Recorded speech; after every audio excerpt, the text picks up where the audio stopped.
जी समझो नाज़रीन, नाज़रीन ज़िक्र करते हैं उस बच्चे का जिसका प्रोग्राम हमने 2-3 दिन पहले किया था, मोहम्मद अब्दुल्ला का, जो कि 8 महीने का बच्चा था जब उसका वालिद उसको ख़तना कराने के लिए कोट छुट्टा में जो है एक जिनात सर्जिकल कम्प्लेक्स, एक बहुत बड़ा हॉस्पिटल है, वहाँ लेकर गया।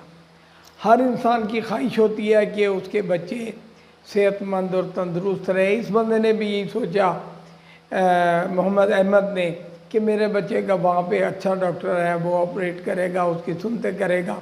ठीक हो, हालांकि सुनते तो मामूली सी चीज़ है, लोग 1000 रुपया देते हैं डॉक्टर को, नाई को, वो जाके सुनते कर देता है, कलम से बांध के वो चिड़िया उड़ी कहता है, बच्चा ऊपर देखते हैं और सारा काम हो जाता है।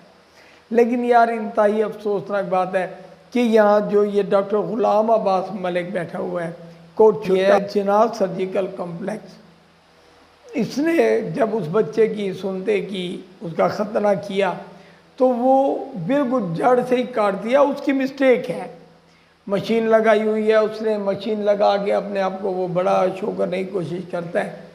मशीन के तहत जो उसने ऑपरेट किया, उसको जो उसने काटना था वो मशीन का ज़ाविया मिस हो गया और वो बच्चा अपनी ज़िंदगी तो मैं नहीं कहूँगा, लेकिन अपने मुस्तकबिल से हाथ धो बैठा।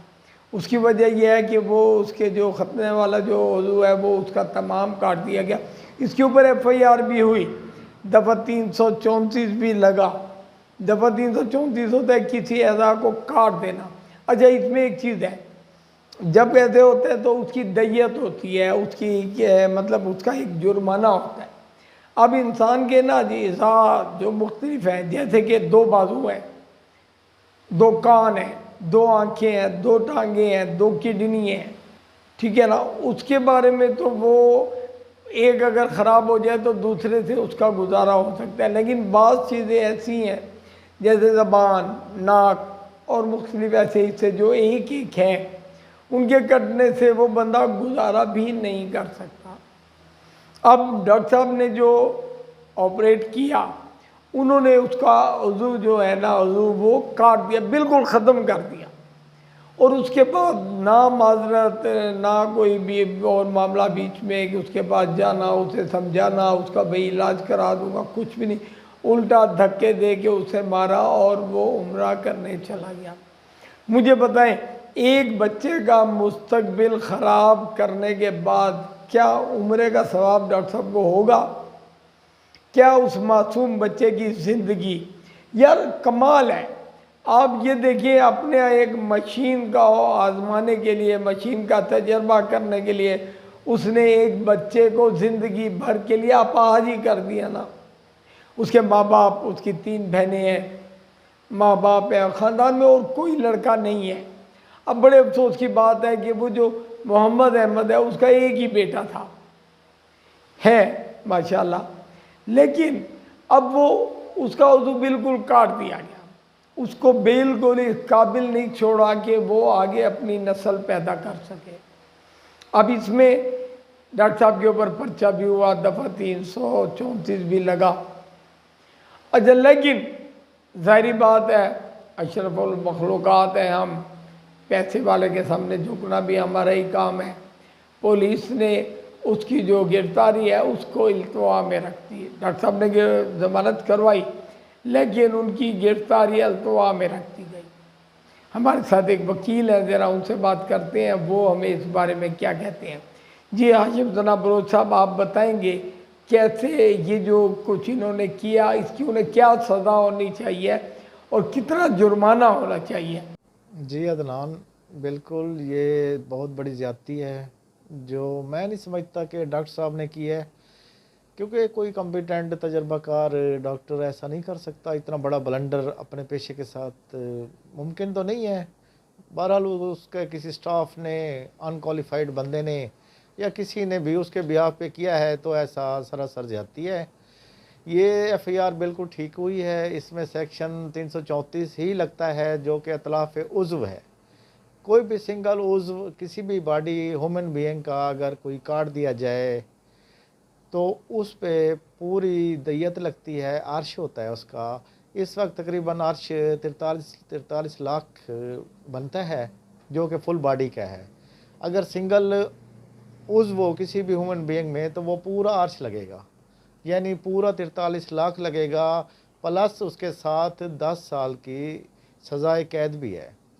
और वो किस ट्रायल पे है, जज साहब क्या फ़ैसला करते हैं, क्या एविडेंस आती है, वो बाद में देखा जाएगा। बहरहाल इसमें ये जो सेक्शन है, ये जो इसकी सज़ा है, ये इतनी ही है जो कि उसको मिलनी चाहिए। ये आर्गन सिंगल जो आर्गन बॉडी में, ह्यूमन बॉडी में पाया जाता है, ज़बान है, नाक है, या इसी किस्म का जैसे ये पीनस है, तो ये सिंगल ऑर्गन है। अगर बाकी 2 ऑर्गन हैं, जैसे कान है 2 हैं, आँखें हैं 2 हैं, हाथ हैं, बाजू हैं 2 हैं, टांगें पाँव 2 हैं, तो उनमें अगर किसी का नुकसान कोई होगा, ज़ाय होगा, तो उसमें हाफ़ हो जाएगी उसकी दियत।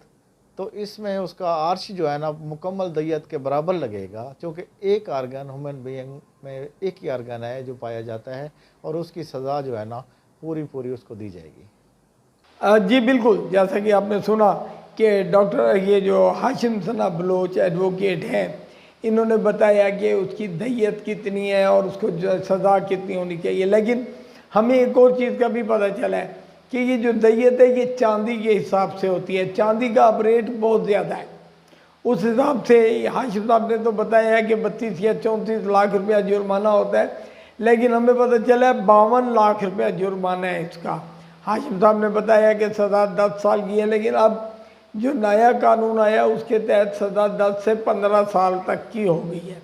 मतलब अगर वो डॉक्टर साहब गिरफ्तार होते हैं तो उनको 10 या 15 साल की सज़ा भी हो सकती है और जुर्माना भी साथ ही होगा।